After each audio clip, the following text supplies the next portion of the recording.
bila cuti sekolah kan, dan sekarang cuti sekolah yang agak panjang kan, anak tak pergi sekolah, mak ayah masih perlu pergi bekerja.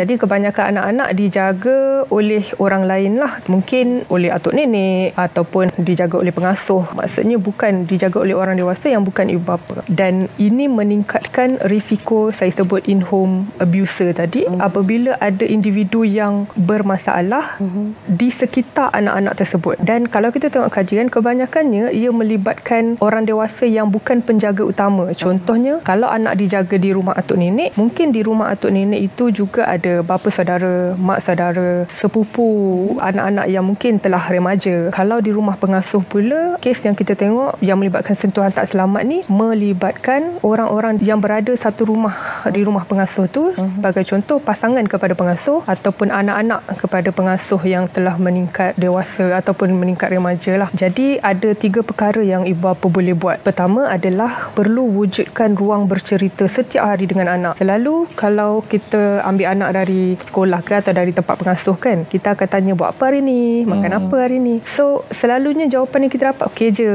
tak ada apa pun kan, biasa je.